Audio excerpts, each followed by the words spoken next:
Hey guys, Luke here. Before we get started with today's show, I just wanted to make sure that you know that we have released the Mandarin Blueprint Challenge. We designed this challenge meticulously so that you can reach basic Chinese literacy in 15 days from zero. That's right, reading sentences without the aid of pinyin and just characters only. So if you're interested in signing up, it's just $7. Head over to mandarinmovement.com/challenge now. Enjoy the show. 欢迎来到汉语蓝图播客的第200集。This is episode 200 of the Mandarin Blueprint podcast, and I just want to take a moment to thank all of you for the support over the years. We started this podcast in 2019 with one goal in mind: make it easier for people on the journey towards Mandarin fluency. Communicate with the people on the Mandarin Blueprint Method course and make sure that they do not feel lost and that they are confident in the path that they are taking. And so far, I can say that it has been a success, and it cannot be that way without all of you loyal listeners. So, thank you so much for all of the support you've given us over the years. I love the questions that came in this week because I want to focus on this idea that we're going to play to understand, and that game results in fluency.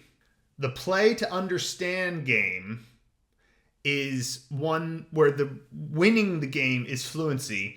The work to learn game, the winning of that game is knowledge about Chinese. Now, which one do you want? Do you want to be able to say to somebody, well, in Chinese, they're able to put the object of the sentence earlier and then explain what happened to the object through a verb and resultative complement? I'm sure that this will impress lots of people at dinner parties. But you know what would be even more impressive? Talking to Chinese people in Chinese, right? So I want you guys to get this point, which is that we have to be more like kids in our attitudes. Now, as adults, we have abilities to do things faster than kids for reasons I'm actually going to get into in a moment from the first question of this podcast. But we have to adopt the play to understand mentality, because this is what actually will lead to real fluency that's instinctual. We know that when you speak, you're discovering it as you speak. If you're fluent, you can pre-plan stuff, you can write a speech. But what I'm saying is that if you're just speaking to somebody and having a conversation, you're discovering it as you speak. And that is a result of understanding. Understanding is not memorization. I'm going to say that again. Understanding is not memorization. And it's a thing that we are so focused on because of school that we have to memorize facts. But it's not what you need to do for language acquisition, because the more you understand, the better your brain becomes at extracting patterns. We have this highly evolved language module in our brain that is apparent that we all have because we're all able to use language. It's a human trait. So that module is able to extract a meta principle out of all the understanding. Like, okay, it's not that I memorized this particular phrase for this particular situation in talking to a Chinese person. It's that I've understood on some level that people, actions, and descriptions, and, you know, how things happened, there's certain ways you can express it, and it doesn't really matter what the content is, the pattern is the same. And this is how you actually acquire what linguists call grammar. But I just, who cares what linguists call it? That's an ex post facto justification for or I should say an ex post facto explanation for something that was already happening. We were already doing it. So we want to play the understanding game where the winning of that game equals fluency. Now that relates a little bit to a question I got from Thomas on the lesson in the Mandarin Immersion Masterclass called How You're Going to Get to Fluency. And I love this question, which is why I wanted to start off the podcast with this. He says, you describe reading as the one true hack available to adult language learners. If we just quickly read for meaning instead of reading aloud or subvocalizing, would we still get the benefits of that hack, or would our spoken language ability only improve when we say the words being read? All right, I love this question, and first I want to explain what I mean by the one true hack available to adult language learners. Okay, so infant babies can't read. They can't even think yet, right? So they can only observe the world, hear mouth noises from their life givers and siblings, and slowly associate those mouth noises with real things that happen. So parents say breakfast.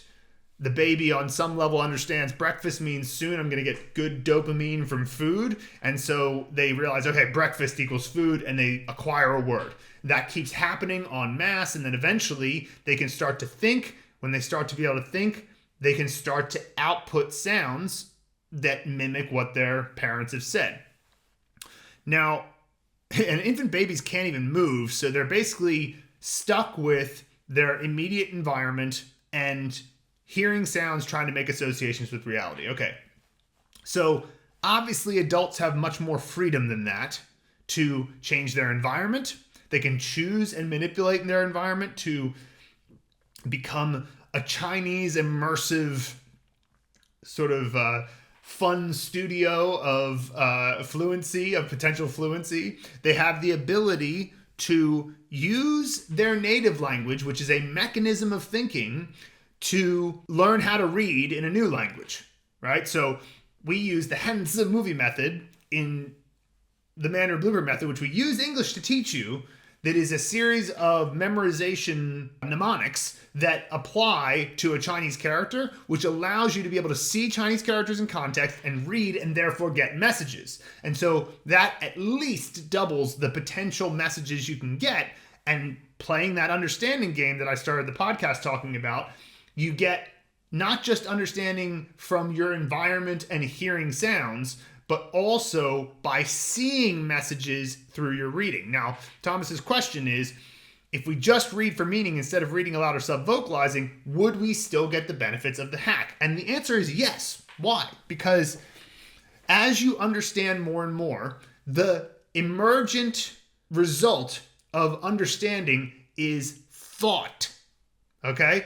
When you play to understand, the emergent result is thought. And it doesn't matter whether the understanding came from listening or came from reading. You're able to begin to think. Now, thinking, the process of thinking, if you really pay close attention to it, it just emerges as meaning when you sort of apply your thought to a problem. So you say, okay, this person has come up to me and said, 你好, 你最近怎么样? Okay, they've given you a problem. How have you been lately? And there's sort of an implicit, I need to answer this question. And so your brain jumps into action. If there were enough understandable messages, then let's just say you don't speak. Let's just say you think only. Do the right words appear? If you got enough understandable messages, they will. And so whether they appear or not is only a question of whether or not you've reached a critical amount of understandable messages that your brain has pattern recognized and pulled out the meta principle and realized, okay, this pattern works. I can fill it with whatever content I need to express meaning. And if you only have 1,000 words, sometimes you have to talk around something to get the same meaning across. But as you keep building up vocabulary, that module just fills it in with the right vocabulary. And reading absolutely helps with this. When you go to speak, the question is the word there for you? And reading helps make the word there for you. So yes, reading helps with speaking. Now, with that said, you do need to practice speaking because there is a gap between the word actually being in your head. So I might have the word 我最近很高兴, which would mean I've been very happy lately. I've been, things are good. And I might have 高兴 in my head, but because I haven't practiced saying it enough, I flub it when I go to speak. I say, 我最近很高兴.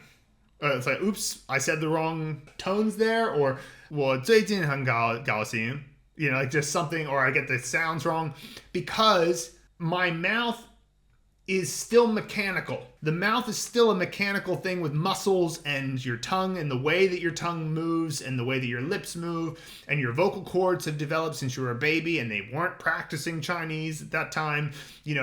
That's one of the reasons why you should never worry too much about having an accent, because at least some element of it is hard to change. Because if you think about it, like, how could you change the way your vocal cords developed? Because it's already happened, to some degree. Now you can, I'm not trying to discourage people from trying to sound as close to a native as possible. I'm just saying don't worry about it if you have an accent. It's kind of charming anyway. But my point is that the word being there, the word 高兴 being there for you, is a result of your input only. That's why it's there. That's why the thought arose, say 高兴, right? If you didn't know any words in Chinese, that wouldn't be there. But if you read 100 sentences that you understood all of them that used 高兴, the word would be there for you, right? Now, the question of whether or not it comes out right is a little bit of a mechanical question, which is why you should still shadow. It's why you should still practice reading aloud. It's why you should practice speaking off the cuff. But the length of time you need to spend activating vocabulary via speaking and, getting your mechanical mouth to keep up with your fast-thinking brain is far shorter. The longer period is definitely getting lots of understandable messages. And so try to think of it like this. You're playing a game called Understand a Million Messages, right? And you want to stop trying to understand by analysis, but understand through play. And the way to do that is to think like a kid. When a kid doesn't understand something, they just move on. And this is what I want you guys to do. Even in the Mandarin Blueprint method, when you don't understand a sentence in the Mandarin Blueprint method, it doesn't matter. It doesn't matter, because what you're going for is trying to build that module in your brain that recognizes patterns. If you didn't understand a particular sentence, that's fine, because you can just move to the next sentence that is understandable. At some point, you'll see a sentence that is the same pattern as the sentence you didn't understand, but because of some critical mass of words and characters that you've understood, this time you do understand it. And then when you see that original sentence you didn't understand, because of that connection to the one you did understand, you'll start to get that one now.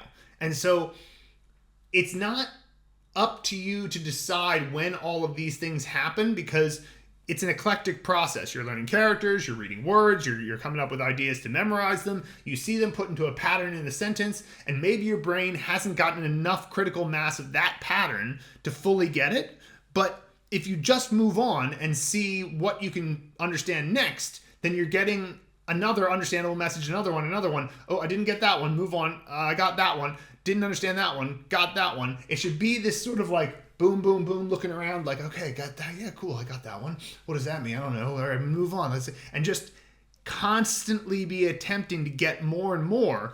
And the emergent result of that will be that you'll understand a higher and higher percentage of the sentences that you read, because you didn't stop and waste time analyzing the language, right? Because and the reason why I say it's a waste of time is because it takes time. You have to stop, look up a word, figure out what that word means. And sometimes the definition in a dictionary isn't totally obvious. So you're like, oh, how does that work? And then you end up thinking, for a minute or two, all about this one sentence, which isn't important, because you could have infinite sentences, the possible sentences you could say are infinite. This particular sentence doesn't really matter.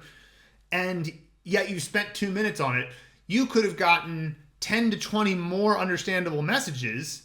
And so you just held yourself back from getting to fluency. If there's one thing I can try to express today, it's that the act of getting understandable messages should not be delayed by analysis. Don't go analyzing, because the analyzing is only going to slow you down from getting more understandable messages. We're trying to get to 1 million, so that's going to take a while, and it will get faster and faster. You can get to the point where you're getting, 5 to 10,000 messages a day. That's for real. And so once you get to that level, you can start to imagine getting to 1 million, right? When you're only getting 10 a day, it's like, dang, 1 million feels so far away. But that's just because you're building up momentum. And so eventually the momentum gets, crazy high. But my point is, you can absolutely get more messages via reading. You can absolutely get more messages via listening. The process of doing that together will help your speaking because it will help you think. And then you just do the process of activation, which again is way less time than the understanding messages game. Like if you have to have 1 million messages to reach fluency, let's say, then you would need to practice for about, I don't know, a tenth of that time speaking, which is still a lot of time, but it's not nearly as much. So that's my answer to Thomas. And I just wanted to get into that in some detail right up front because this is such a key element of language acquisition that's really tough to understand because school made us think that we have to know why about everything because we're going to get tested on it. And if we don't pass the test, then we're not good. And it's like, that's not how language acquisition works. It's not how your native language was acquired. And so do your best to, like, I don't know, shed that layer of school mindset that got so indoctrinated into you, as it did me, as it did everyone who went through the school system, and instead wake up in the morning with a landscape of play in front of you. Next, we have an email from Masterofpowers. So this is an interesting one. It's a longer email, so I'm just going to take it bit by bit. So here we go. Still working on immersion every day. Good job. Reading wuxia with migaku and immersion every day with ITE. Excellent. Progress is good, and I have a steady habit of immersion every day for at least 2 hours. Rocket. Shadowing for a minimum of 5 minutes each day. Excellent. In terms of HSK, I always ask people, do they ask Michael Jordan to take a test for basketball? Do they ask Michael Phelps to get a lifeguard certification? That comes from probably my Mandarin Insights newsletter called I Have a University Degree in Duh, because I have a Chinese degree, but it's like, is that what I need to prove that I can speak Chinese, or could I just go ahead and do it? You know, it's one of the most useless degrees from a perspective of proving it. You know, it's like if somebody wants to know, are you really an accountant? Yeah, you could try to prove it by doing some accounting, but the degree just makes it easier. Whereas I can instantly get somebody to understand that I speak Chinese. So what was the degree for? Anyway, so let's go here further. Masterofpowers here put in a Chinese sentence, but there's a couple of like little minor problems with it. So I'm not going to read the sentence right now because this is a long email and I don't want to get too off track. So continuing, I'm on board with you guys. I may need to reset Mandarin Blueprint though. I got emotional and basically started suspending certain cards. Just stupid. I haven't done any character study and I've avoided Mandarin Blueprint even though I should be doing like 30 minutes a day of it. Let my story be a warning to others. SRS is for long-term, not short-term gains, meaning that you may be able to handle a high amount of flashcards even for a few months, but that's the thing. They will catch up with you and bite you in the dan-dan. That's a male anatomy part. I'm still studying stronger than ever, but I'd like to really master these characters. By the way, Luke, your picture on the HSK test looks like a mugshot. So do all of my pictures in China. Anyway, this was a long way to say thanks. If you read it, let me know what you think. And so I would say, that the characters really are the most important element of the Mandarin Blueprint method. We do engage in giving you very tailored, comprehensible input.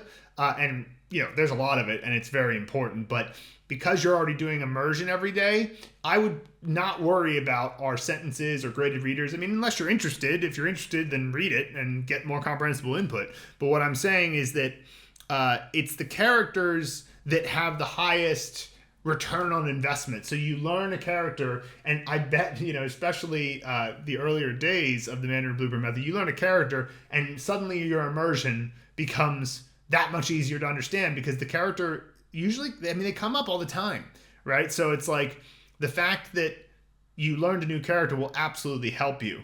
And so, and thank you for your bit of advice about SRS. Like, I agree. And really, SRS is much more important for characters than it is for sentences. We have sentences in SRS, but I really am trying to emphasize to people, and if you're listening to this and you're getting bogged down by sentences in SRS, like, remember, if that's how you feel about the sentences, then why not just start immersing more and spend less time on SRS sentences? Like, you don't need to get inundated with the same sentences over and over. There's some benefit to it because obviously you're giving your brain a reminder of the pattern, but it's the characters that need to be remembered for sure.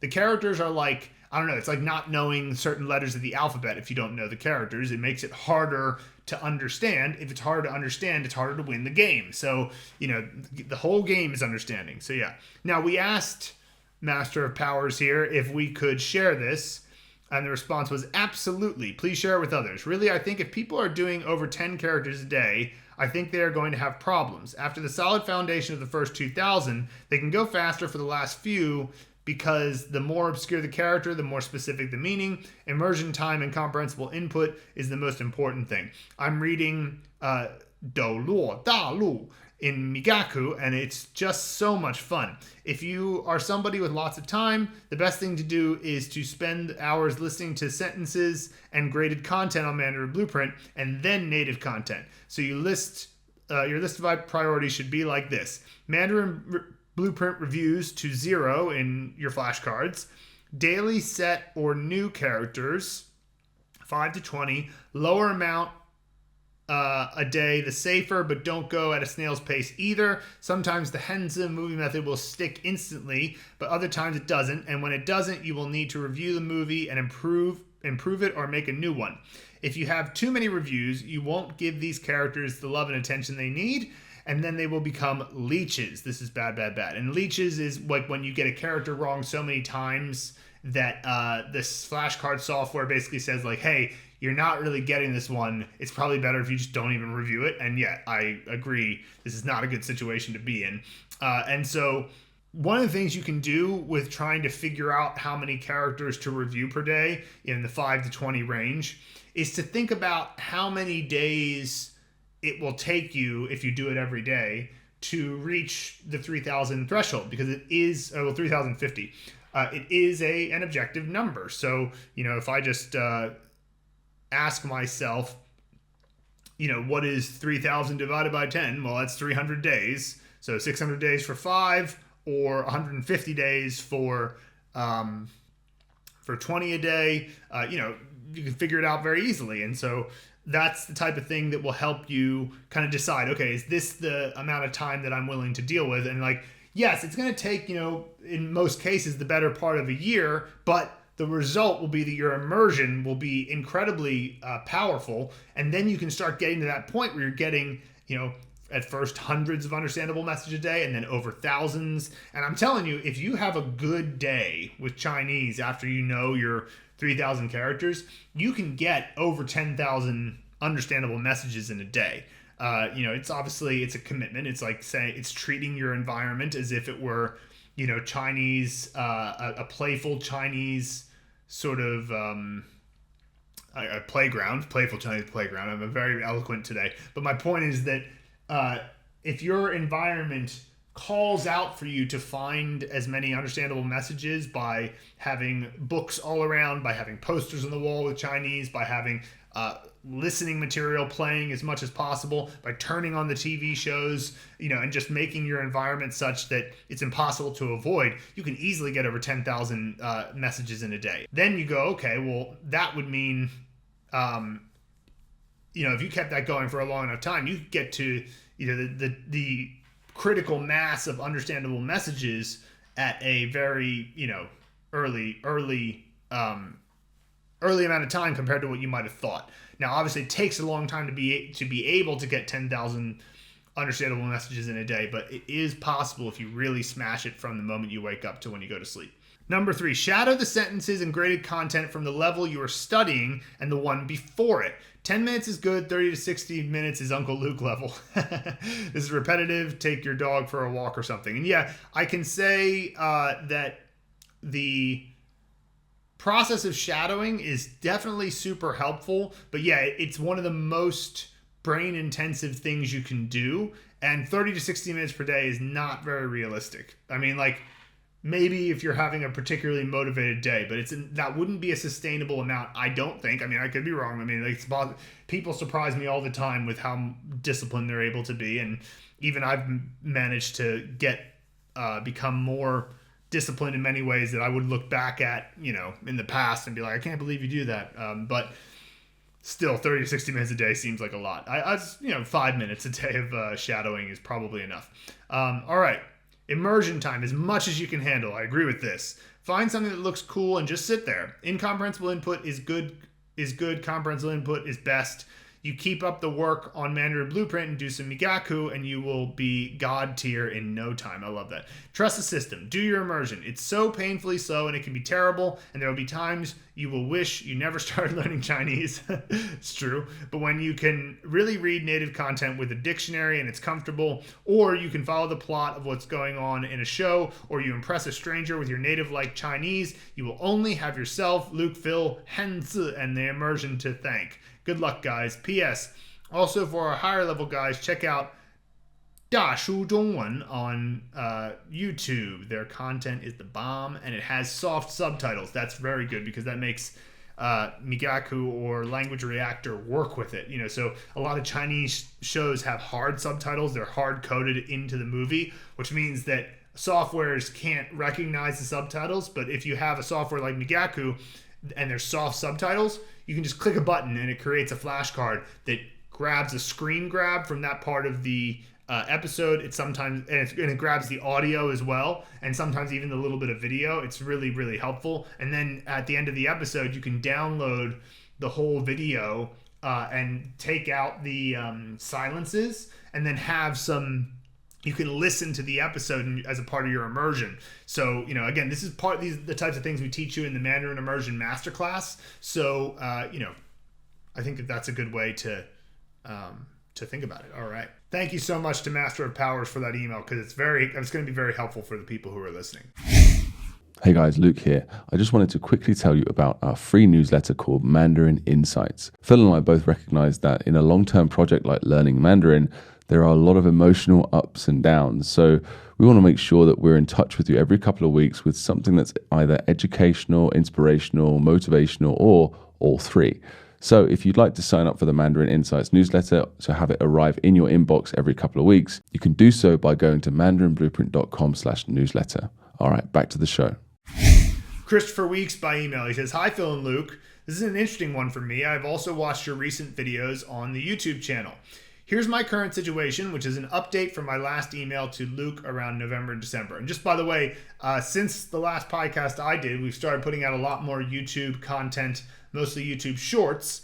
And I think you guys will like them because they're meant to drum up interest in Chinese characters and individual characters. And even though that you probably will be familiar with a lot of these characters, I try to include at least something that you may not know so that you'll find them interesting. And the more you watch these types of things, you'll get more exposure to Chinese, but you also help out our YouTube channel. So that's great. All right, continue with Christopher's email. I am regularly speaking with a tutor for around 3 hours a week while keeping up with the Mandarin Blueprint reviews. I've completed the upper intermediate course, and all the sentence flashcards are in my reviews for intermediate and upper intermediate sentences. Those reviews are now down to under 100 flashcards again, and I am occasionally adding new characters from the advanced course if they come up. In my class, I now only write characters in my notes, and once a week write a diary entry reflecting on a class, even a guanhougan based on a donghua if I really like it.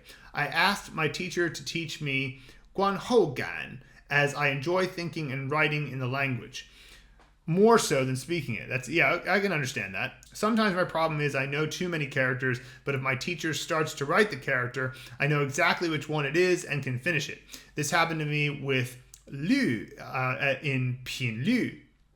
She just wrote the single drop of water stroke, and I knew exactly which character. However, my biggest issue at this point, your pet peeve, the grammar, especially in my output. I just want to talk about how incredible Christopher's progress is. I mean, he just sort of listed off the stuff that he's been doing, but, holy crap, being able to understand over 2,000 characters and probably more than that now, and only write your notes in Chinese characters. I mean, what an incredible achievement, right? So continue, he says, so this is his biggest issue is grammar and output with my tutor. Sometimes use the textbook, but mostly I complete it before class and we spend some time checking if I can use those words or summarize the article/story. If I can, we just move on. If I'm reminded of an experience due to that word, I just try to tell it and see where the gaps are in my vocabulary, and my teacher gifts me with the new words. Occasionally, it is something quite alien to me, like 干脆 or 如此 or 此外, which I don't hear day to day, but might be useful for reading comprehension. Yeah, just a comment on that. This is a problem with tutors. This is a problem with teachers in general. And I get it. It's so natural. This is part of the reason why it's tough to learn from native teachers sometimes, because Chinese has formal language and it has spoken language. But what does the classroom feel like to a Chinese person? It feels formal, right? Of course it does. It's their teachers, when they grew up, the classroom mindset, the school mindset is comparatively formal. It's way less casual than sitting around and talking with your friends at school. So the teachers, without realizing they're doing it, are being, they're using words like 如此 and 此外, which are easy to understand. 此 is just 这个. It's just this, right? It's just 这样 or 这个, right? And so 如此, like this, or 此外, apart from this.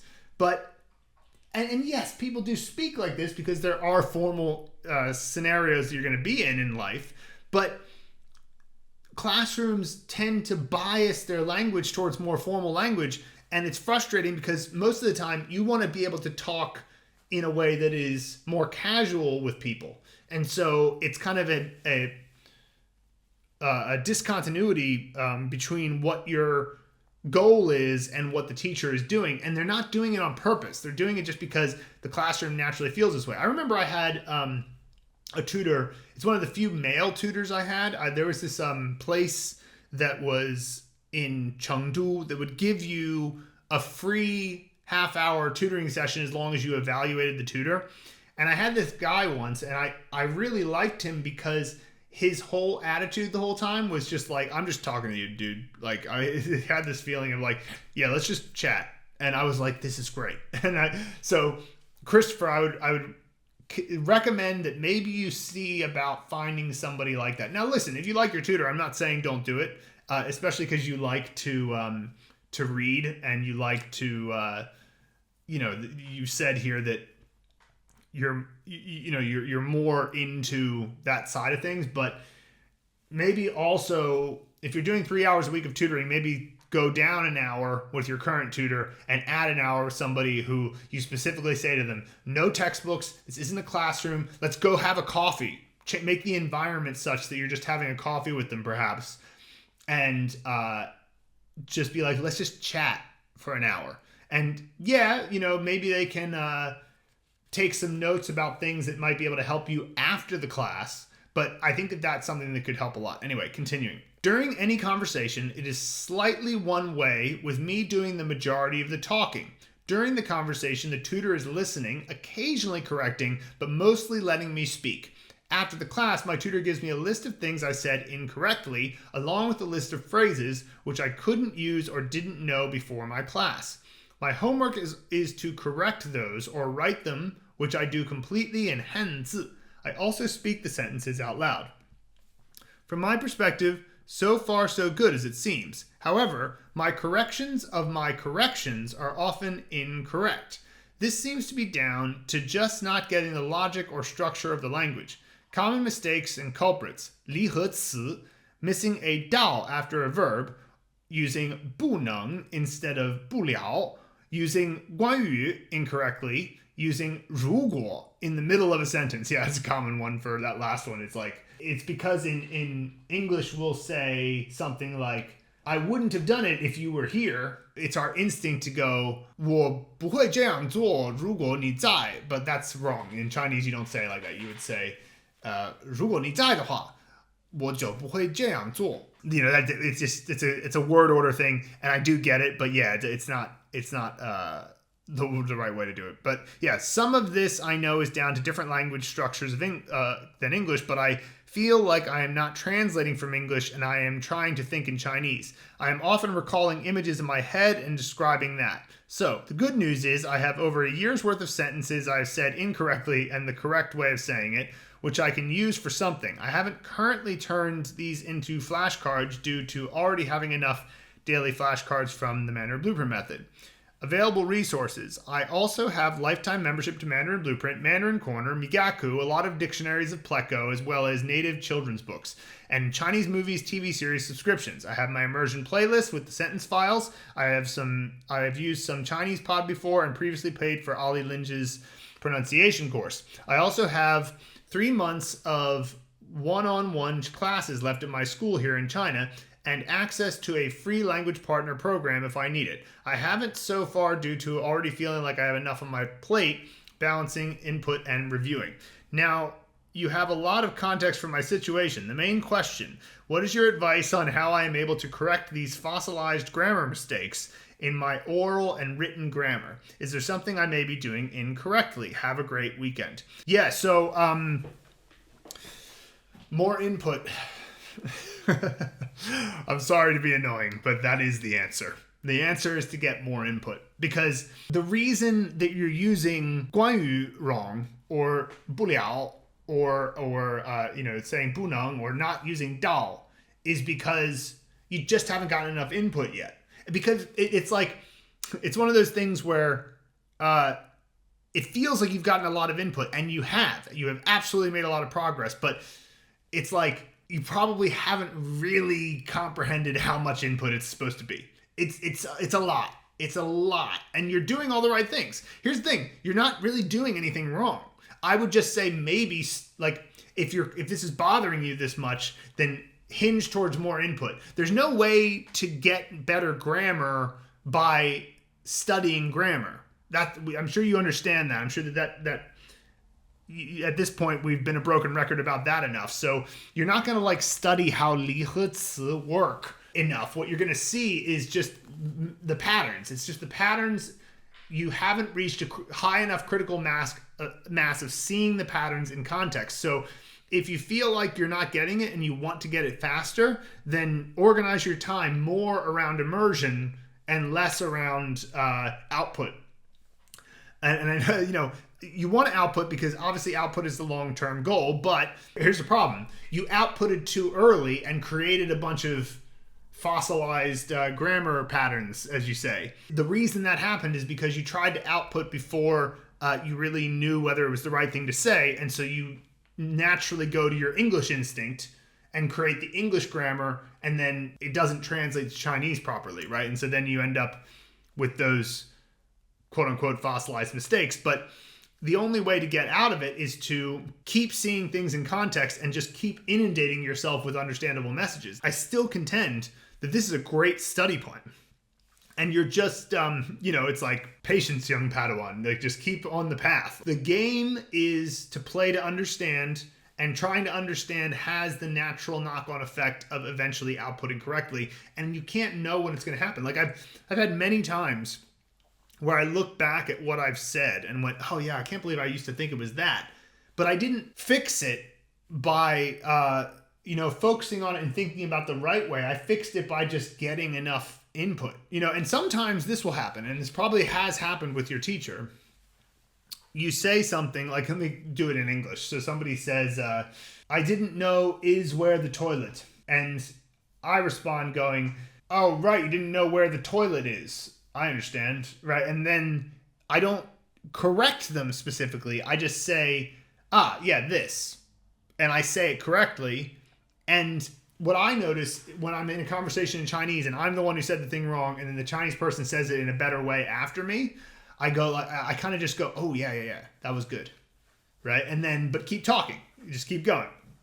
And then because they said it the right way there, then when you go back to your immersion, you hear somebody else say it the right way there. Suddenly, at some point when you keep getting it and you keep inundating yourself with all this stuff, then the next time you go to speak, it just comes out right because you've seen it right enough times. And there are, all these different patterns that if you could, you can't. But if you could, you would put them out on like a graph, and there's like a critical mass line, like a bar graph, and they're all going up. And like every time you get an understandable message for this sentence pattern, it like moves up a little bit. And every day that you get new comprehensible input, some pattern has crossed the line of, okay, you got it now. You've seen it enough times that your brain is going to produce it when you write or speak.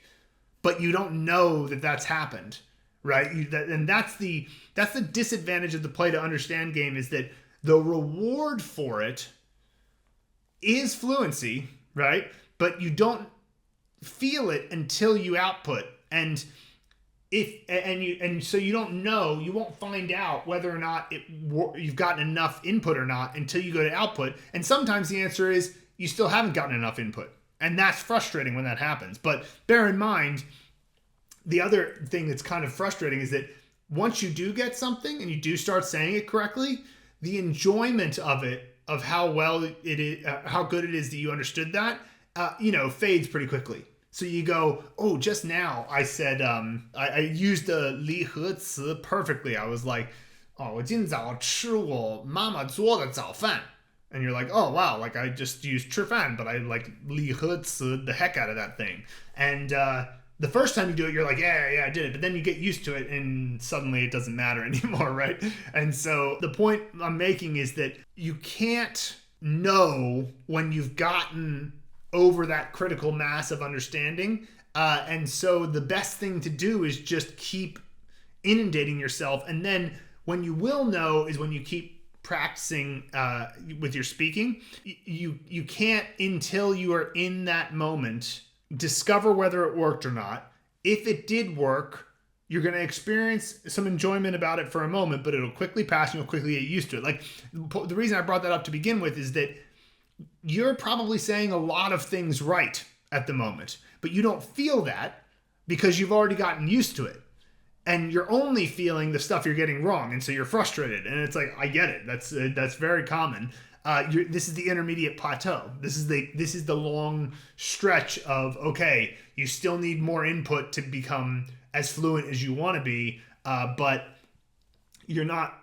But you've gotten to the point where your foundational Chinese, which is fine probably, is you're used to it and it doesn't excite you anymore, right? So you're communicating very well. Your tutor understands a lot of what you're saying. You're succeeding in many ways, but you're seeing these problems that have come up. And so my advice, as always, is just keep getting more input and also slow think. Okay, so like, especially when you go in with your tutor and you go in to have a conversation, just slow down your thinking, which slows down your speaking, which means that when you feel the pattern coming up where you're about to say something that you know is wrong on some level, you catch it and then you don't say it again. Now, you may stop and pause and not say anything, but if you realize, oops, I'm about to go say 如果 in the middle of the sentence again, but you're slow thinking, you can catch yourself doing it and then start the sentence again, where 如果 is at the beginning, right? And then, this is what I mean about how like learning Chinese can change the way you think, because if you realize I have to put the conditional text at the beginning, the if statement needs to go at the beginning and not in the middle, it makes you have to think about the whole sentence more. And it's kind of cool, right? So, all right, this has been a very long-winded answer, but I hope that I've gotten across the point that input really is the only thing that matters here. That's the thing that's going to get you to solve those grammatical problems. It's not going to happen through trying to like laser focus in on a grammar point, or like, why is it that I use 不了 and not enough and 不能 too much?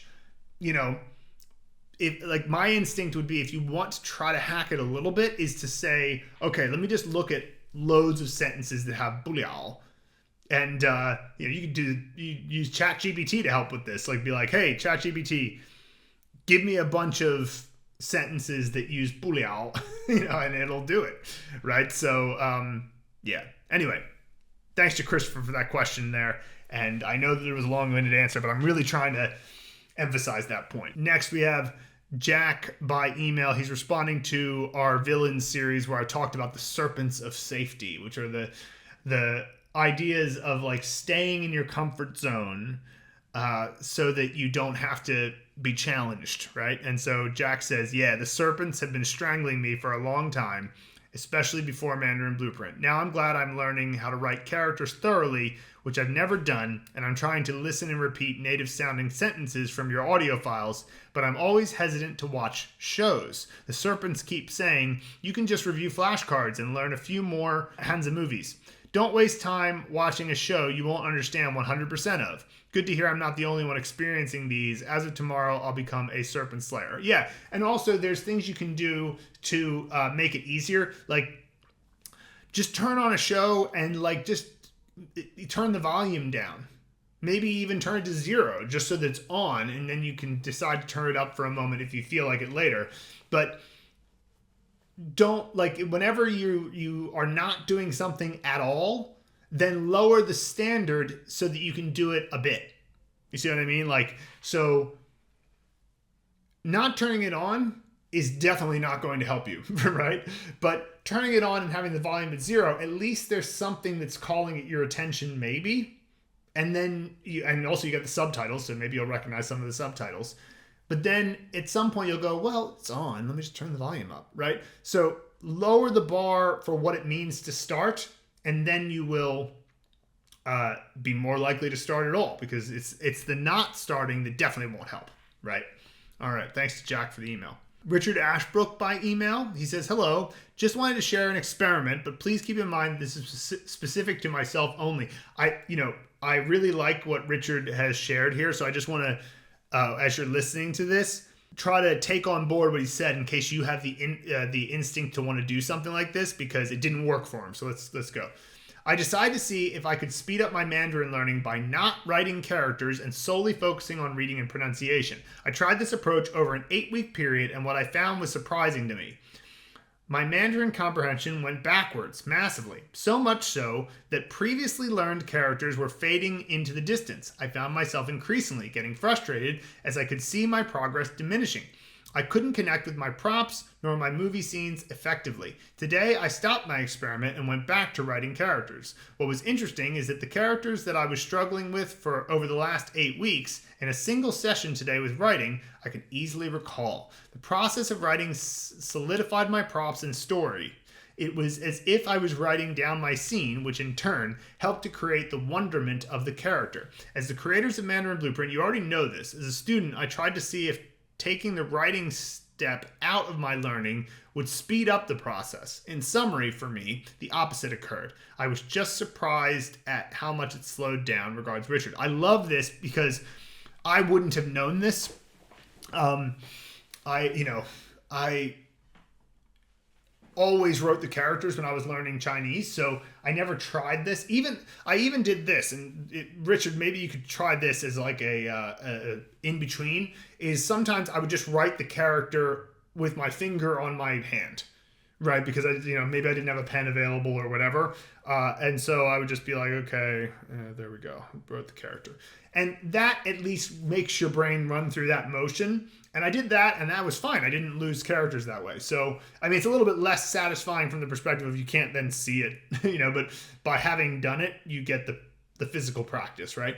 And so I would recommend to everybody that you don't drop the practice of writing the characters in one way or the other. And Richard just gave us some evidence as to why that would be. And I'm not surprised, but I never had confirmation of that in any way because I always wrote the characters. So thank you so much, Richard. I really appreciate you sharing that. That's very helpful. All right, Stevie on What Next, which is the final lesson of Habit Building Bootcamp. And I was really happy that Stevie left his message because Habit Building Bootcamp is a really important course that a lot of people, I think, ignore. And it's understandable why, because it's not specifically related to Chinese. But, well, let's just see what Stevie says. He says, so glad I purchased the all-course bundle and didn't miss out on this Habit Building Bootcamp. All of this has really shifted my way of thinking and motivated me. I already know I'm going to be revisiting this series again and again to refresh my memory.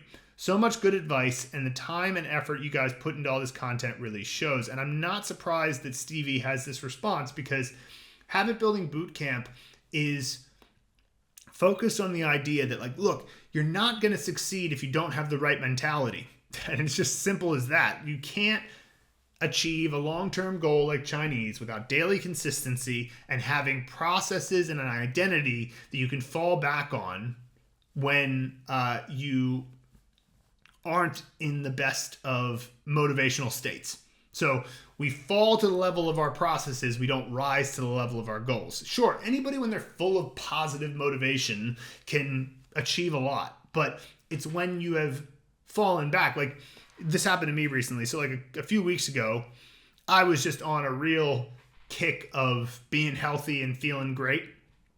And a part of that was springing, and I was just like, the morning is nice and everything is great. And so I was like, all right, I'm going to start taking cold showers every morning regardless. I mean, I took cold showers, but I wasn't doing it first thing in the morning. And so I was like, I'm going to do that first thing in the morning. And then I'm going to, get some morning sunlight and take a walk and a meditation. And then I'm going to do some professional development reading. And I was feeling great about it. I was like, yeah, I'm smashing it. And then like I, was eating really healthy and, not doing unhealthy behaviors. And I was feeling really great about it. And then the weather got cold again. And I could feel myself being less enthusiastic. You know what I mean? It was just like, I wasn't waking up and being like, all right, I'm excited to be healthy. I was more like, okay, I'm going to take a cold shower. But here's the thing though, because I had created a process, I still did everything, right? And so I still got my Chinese done. I still, did the cold shower. I still took my walk, and it was less pleasant and I had less of an enjoyable time doing all that stuff. But as a result, when I came back into feeling good again, which didn't take very long, took like maybe a week and a half, and it wasn't, just to be clear, I wasn't miserable or anything. I just wasn't as enthusiastic. It was less positive. But because the processes were in place, I still did the healthy thing.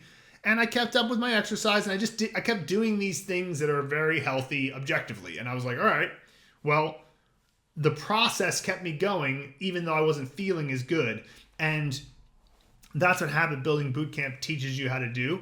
And so, I'm just really glad to see that we're getting people who are following the plot there. So yeah. All right. Next, we have a comment from Kevin Swan on da in context. And he actually sent us a message where he was asking a very specific question about how a sentence is structured. And I gave a response. And I'm not going to get into the details of his question because the question was too specific. It was too analytical. And so while I answered his question, I was trying to be like, stop being so analytical because that's just going to slow you down. So this is what he's saying when he came back. He said, thanks. I'd like to explain why I'm trying to understand the details. While it's true my overarching goal is communication, I would like to avoid sounding like the Hulk while doing it. I could grunt while pointing to a donut and anyone around the world would understand I wanted it. I love Zhongwen and I'm trying to train good habits. As I said, I knew the answer would be just get more input and stop asking grammar questions, but I thought if there was some trick or rule that helped me speak more appropriately, I'd like to have known it. Similar to the tone change rules for E, which are simple and useful. I did find the reframing of my goal around million pieces of comprehensible input to understand versus understanding how the language works under the hood to be very helpful. Yeah, so basically I said, think of this as a game of trying to get to a million understandable messages and not like I said, an analysis of how the engine works. It's like, you can think of it as like, actually, that's a really good analogy. You're not going to get good at driving by analyzing how the engine works in a car. You can learn a lot, but it's just a different activity, right? But if you want to get good at driving, you got to drive that thing. And you got to drive that thing for many, many miles, right? And so the question of how the engine works is perfectly fine to ask. There's definitely nothing wrong with asking that question. But does it make you better at driving? Well, maybe on the margins. Maybe there's something you learned about an engine that tells you how it's going to perform in some situation. But generally speaking, driving is a different set of activities than understanding what the engine is and how it works, right? I know nothing about car engines. And so, but I can drive. So like it's kind of like that. It's interesting. Next, we have Kyano on Vocab Unlocked from Teng. He says, hey there, I would like a bit of help understanding some of the components in this sentence. 高层员工的数量要比低层少得多. Right, so I understand that this sentence is saying, but I'm curious about the meaning of 要 in its location in the sentence and what 少得多 means here. Okay, so this is a basic comparison sentence. So we have 高层员工的数量. So what we're talking about here is quantity. So the quantity of high-level employees 要比低层, so the quantity of low-level employees. So even though 数量 isn't repeated, you know what it is because it's what comes before the comparison, right? So we know that it must be the 数量 because that comes last, right? It must be the quantity. And so 比低层少, if you just didn't put 得多, if you just said 少, we'd understand that it's saying that the number of high-level employees, 高层员工, is fewer than low-level employees because that's the main comparison, 少, right? Now, if you want to say a lot fewer, you say 少得多, which is kind of, it's funny to say it that way because you're basically saying few and a lot, but it's basically saying much fewer.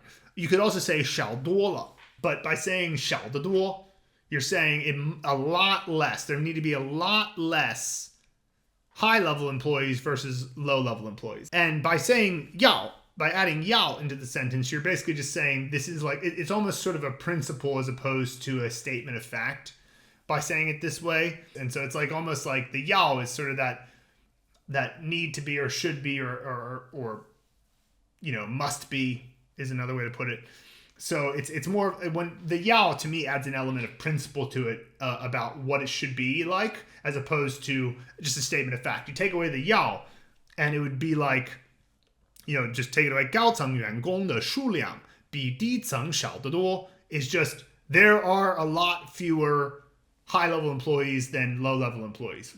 And whereas you have the 要, and it's more like ought to be, should be, must be, more, way fewer high-level employees and low-level employees. Next, we have a question from Kevin Swan on level 1, Navigating the Desert, which is in the Mandarin Immersion Masterclass. He says, just to clarify, we shouldn't be worried too much about this part of the course until we have completed level 36. With Mandarin Immersion Masterclass, you can start immersing from day 1 if you want to. It's just that there's going to be a heck ton of it that's going to be incomprehensible. And incomprehensible input is tough. It's definitely tough to engage in something that's incomprehensible because it gets boring really quickly. And so depending on your tolerance for ambiguity, you might want to avoid this, because if you have a low tolerance for ambiguity, that is like you watch something you don't understand, you're just like, F this, I'm going to move on to something else very quickly, then it's probably better to focus on Mandarin Blueprint, because by the time you get finished with level 36, you've been exposed to 80% of the language by frequency. And then it's much easier to play a game watching the immersion. You just see, what can I understand here? And it's like, you're not going to understand most of it still. Native content is still hard to understand the overall picture when you only have 80% of the language by frequency, but you can understand a lot of things. And so by understanding many of those things, you can kind of take that gamified approach and go, even though I don't understand everything, I understood that word, I understood that sentence. And like all of those things count. They count towards your understanding of the language, which builds up your pattern recognition machine, which then makes it possible for you to understand even more. And then you keep learning the Mandarin Blueprint and you keep playing that game, right? it's just, if you start to play the game from day one, it can be discouraging because you watch the native thing and you go, oh, obviously I don't understand a dang thing here. It's like, oh, a guy said ni hao. I understood that. It's like, but that's about it. So anyway, it's kind of up to you. There's definitely nothing wrong with getting into the habit of turning Chinese on and having it on all the time. But you just have to know yourself. Are you the type of person who's going to... And also, we do this thing where we judge ourselves. We go, I can't believe I don't understand. It's like, well, of course you don't. It's day one. You're not going to understand for a long time, and you're not going to understand until you've built understanding through the Mandarin Blueprint method, right? So, but if you don't mind that, if you have the right mentality and go, of course I don't understand, it's fine. I just am getting used to the sounds, and everything's cool. It's no big deal. I will just, I'll work through this at my own pace. Then that's totally cool. But like, a lot of people don't have that. I certainly didn't when I started off. So yeah. So that'll do it for episode 200 of the Mandarin Blueprint podcast. Please check out our YouTube channel. We've been adding lots of new content to it recently. Just search Mandarin Blueprint on YouTube and head over to mandarinblueprint.com where you can learn more about all of our courses and the Mandarin Blueprint. Catch you guys next time. 下次见. Thanks for tuning into the Mandarin Blueprint podcast. We hope you enjoyed today's episode, and if you haven't already, be sure to subscribe to our YouTube channel. Oh, and don't forget to follow us on social media. Just search Mandarin Blueprint on all of the major social media platforms. Also, if you're ready to take your Chinese learning to the next level, consider joining the Mandarin Blueprint Challenge. For just $7, you can reach basic Chinese literacy in 15 days. Simply go to mandarinblueprint.com/challenge to sign up. And finally, don't forget to check out all of the free stuff available at mandarinblueprint.com/resources. Thank you again for listening, and we'll see you on the next episode of the Mandarin Blueprint podcast.